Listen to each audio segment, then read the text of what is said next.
चलिए देखते हैं, हम लोग आज पढ़ेंगे नरेशन का पार्ट 2। ठीक है, यदि आप पार्ट 1 नहीं देखे हैं तो सबसे पहले पार्ट 1 देख लीजिए। क्या देख लीजिए? पार्ट 1। पार्ट 1 देख लीजिए जिससे आपको समझ में आ जाए। पार्ट 1 में बताया गया है कि नरेशन किसे कहते हैं और नरेशन कितने प्रकार के होते हैं। ठीक है, नरेशन के दो प्रकार बताए गए थे, एक डायरेक्ट नरेशन और दूसरा इनडायरेक्ट नरेशन। नरेशन कहें, स्पीच कहें, ठीक है, या स्टेटमेंट कहें, बात ही एक ही है। ठीक है, तो चलिए स्टार्ट करते हैं। आज हम लोग देखेंगे सबसे पहले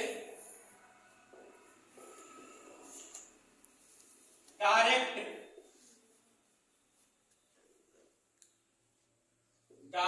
नरेशन के पार्ट या भाग लिख देते हैं। ठीक है, डायरेक्ट नरेशन के भाग।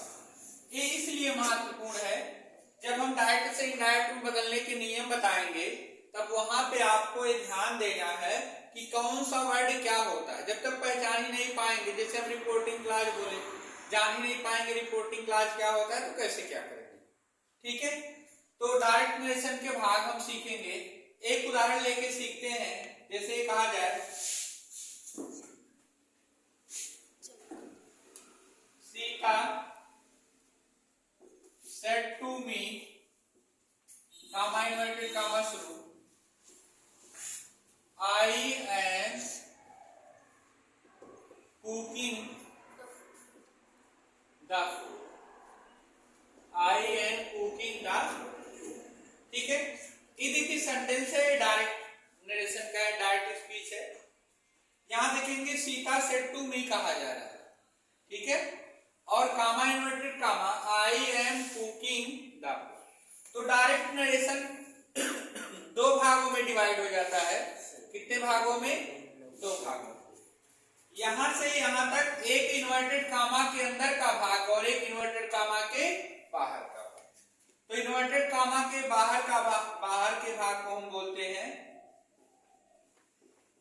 Reporting class. क्या बोलते हैं हम? Reporting class. जो इन्वर्टेड कामा के बाहर का भाग है उसे हम क्या कहेंगे? Reporting class. और जो इन्वर्टेड कामा के अंदर का भाग है इसको हम लोग बोलते हैं रिपोर्टेड क्लास। तो ये क्लियर हो गया कॉन्सेप्ट। इन्वर्टेड कामा के बाहर के भाग को हम क्या कहेंगे? Reporting class. और इन्वर्टेड कामा के अंदर के भाग को क्या कहते हैं? Reported class. पुनः जो है रिपोर्टिंग क्लास के तीन भाग हो जाते हैं। ये आपका रिपोर्टर, रिपोर्टर चाहे कहें, चाहे हम इसको सब्जेक्ट बोल सकते हैं, और इसे कहेंगे यहां से यहां तक के भाग को, इसको हम बोलते हैं रिपोर्टिंग वर्ब। क्या कहते हैं इसे? Reporting verb. और ये रिपोर्टिंग क्लास का ऑब्जेक्ट होता है। इसका ऑब्जेक्ट होता है, रिपोर्टिंग क्लास का ऑब्जेक्ट होता है। तो उम्मीद करते हैं समझ में आया होगा। डायरेक्ट नरेशन के भाग, डायरेक्ट नरेशन के मुख्यतः दो भाग होते हैं। एक होता है रिपोर्टिंग क्लास, रिपोर्टिंग क्लास यानी इन्वर्टेड कामा के बाहर का भाग, और दूसरा रिपोर्टेड क्लास यानी इन्वर्टेड कामा के अंदर के भाग। इन्वर्टेड कामा के बाहर के भाग को रिपोर्टिंग क्लास कहते हैं और इन्वर्टेड कामा के अंदर के भाग को रिपोर्टेड क्लास कहते हैं। रिपोर्टिंग क्लास के तीन भाग हो जाते हैं। एक है रिपोर्टर, रिपोर्टर यानी सब्जेक्ट, और सेड टू जो आया है ये जो है रिपोर्टिंग वर्ब है। क्या है? रिपोर्टिंग वर्ब है। और मी क्या है? आपका ऑब्जेक्ट। ठीक, ये ध्यान देना है। उसके बाद हम लोग पढ़ेंगे डायरेक्ट से इनडायरेक्ट में बदलने के नियम। डायरेक्ट से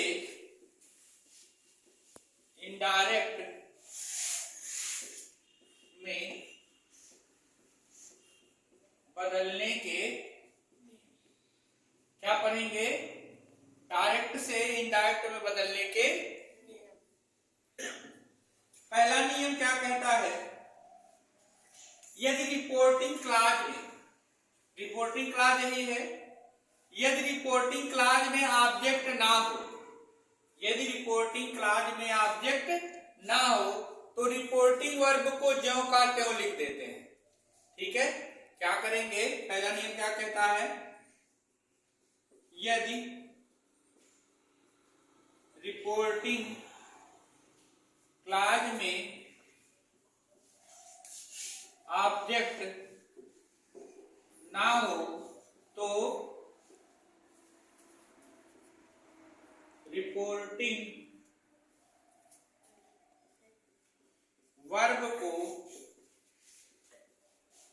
ज्यों का त्यों लिख देते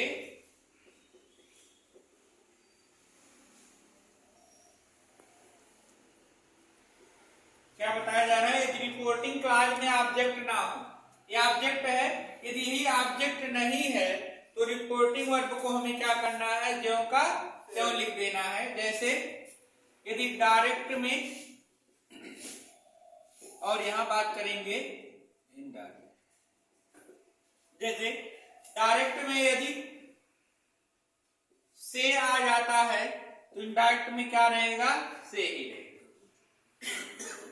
और यदि सेज आ जाता है तो क्या रहेगा, सेज ही रहेगा, वो बदलेगा नहीं। और यदि सेड आ जाता है तो क्या रहेगा, सेड ही रहेगा, वो बदलेगा नहीं। ठीक है, विल या शैल सेड आ जाए तो वही रहता है।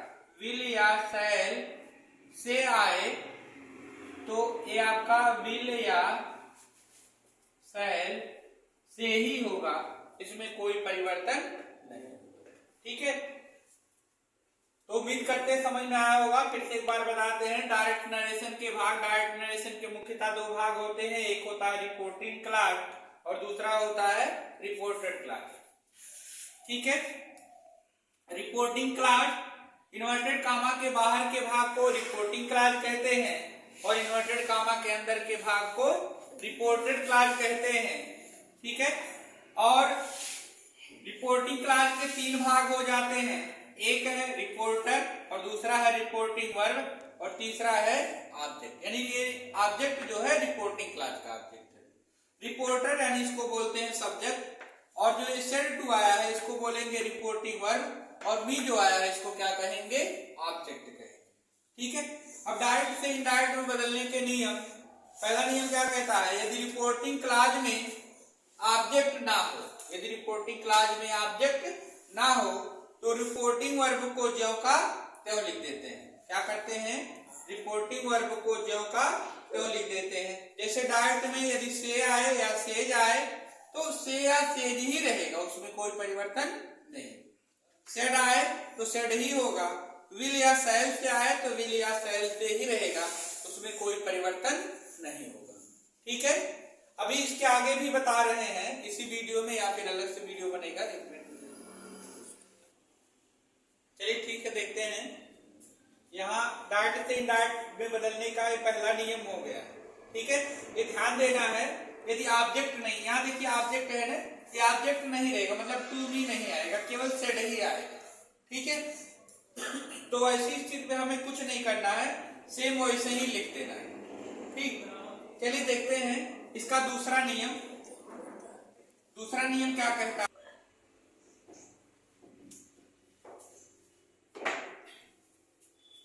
चलिए देखते हैं दूसरा नियम क्या कहता है। दूसरा नियम ये कहता है, अभी तक हम बताएं यदि रिपोर्टिंग क्लॉज में ऑब्जेक्ट नहीं है तो हमें क्या करना है। अब दूसरा नियम कहता है, यदि रिपोर्टिंग क्लॉज में, किसमें, रिपोर्टिंग क्लॉज में ऑब्जेक्ट हो तो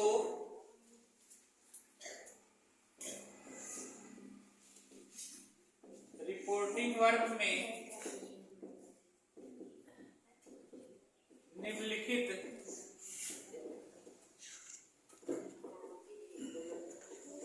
परिवर्तन करते हैं।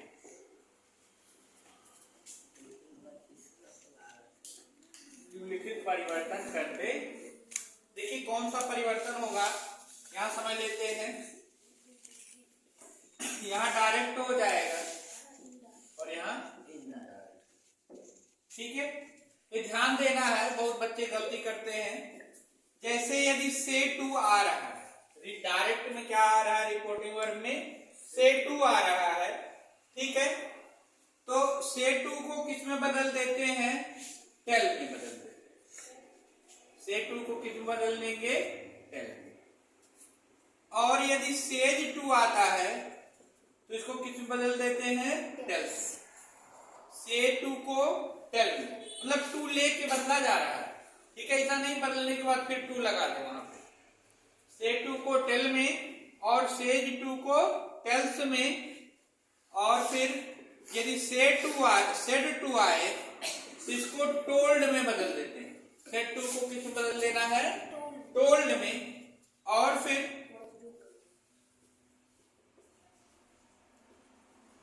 विल से टू आए तो इसको किस में बदल देना है, विल टेल में। किस में बदलना है, विल टेल में।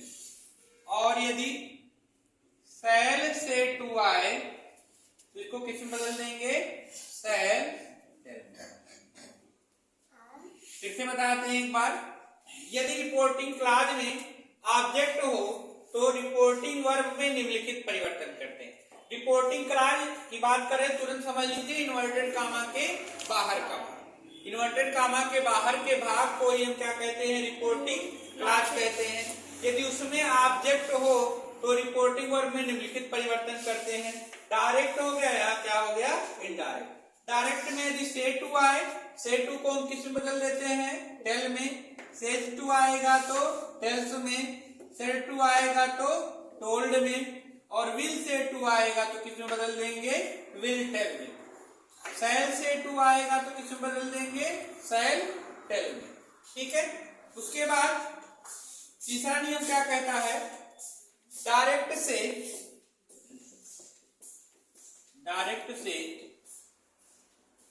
इनडायरेक्ट में बदलते समय कॉमा तथा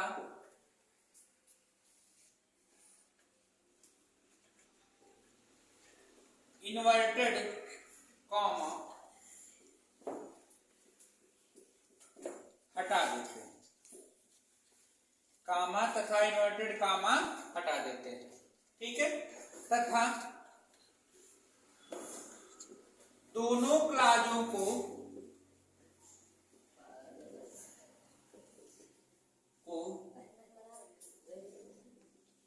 जोड़ने के लिए कंजक्शन दैट। कौन सा कंजक्शन, कंजक्शन दैट, या अन्य किसी कंजक्शन का प्रयोग करते, या अन्य किसी कंजक्शन का प्रयोग करते। थोड़ा सा इस रूल को समझ लेते हैं। जब देखिए हम डायरेक्ट से इनडायरेक्ट में बदलते हैं तो क्या करते हैं, डायरेक्ट में कामा और इन्वर्टेड कामा रहता है, उसको हम क्या करते हैं, हटा देते हैं। और दोनों क्लाज का मतलब रिपोर्टिंग क्लाज और रिपोर्टेड क्लाज को जोड़ने के लिए हम किसका प्रयोग करते हैं, कंजक्शन दैट का प्रयोग करते हैं, या अन्य किसी कंजक्शन का प्रयोग करते हैं। अन्य किसी का तात्पर्य है जब हम अफर्मेटिव में बदलेंगे, अफर्मेटिव का डायरेक्ट इनडायरेक्ट बनाएंगे तो दैट लगाएंगे, लेकिन यदि इंट्रोगेटिव का बनाएंगे तो इफ या वेदर लगाएंगे कंजक्शन के रूप में, है ना। या फिर इंपरेटिव का बदलेंगे तो टू लगाएंगे, है ना। तो इस हिसाब से जो है हमें अन्य कंजक्शन का प्रयोग करना है, वो रिपोर्टेड क्लाज के सेंटेंस के ऊपर निर्भर करेगा। किस पर निर्भर करेगा, रिपोर्टेड क्लाज के सेंटेंस के ऊपर निर्भर करेगा। अब रिपोर्टेड क्लाज का मतलब हो गया इन्वर्टेड कामा के अंदर का भाग, और रिपोर्टिंग क्लाज का मतलब इन्वर्टेड कामा के बाहर का भाग। अभी तक देखिए हम केवल ये बताएं कि यदि रिपोर्टिंग क्लाज में ऑब्जेक्ट है तो क्या करना है, और ऑब्जेक्ट नहीं है तो क्या करना है। कामा इन्वर्टेड कामा हटा के कंजक्शन दैट का प्रयोग करना है। अभी हम कुछ भी नहीं बताएं डायरेक्ट से इनडायरेक्ट बदलते समय। अभी आपको पढ़ना है कि कौन से टेंस में परिवर्तन करेंगे, डायरेक्ट में रहेगा कौन सा टेंस और इनडायरेक्ट में किस बदलेंगे, प्रोनाउन चेंजिंग पढ़ना है, ठीक है। तब जाके आपका डायरेक्ट से इनडायरेक्ट में बदलने का नियम कंप्लीट हो गया। इसमें 3 नियम अभी हम बताए हैं। इसके बाद पार्ट 3 आएगा जिसमें हम टेंस में परिवर्तन और सर्वनाम में परिवर्तन बताएंगे, ठीक है। तब तक मिलते हैं अगले वीडियो में। Best of luck.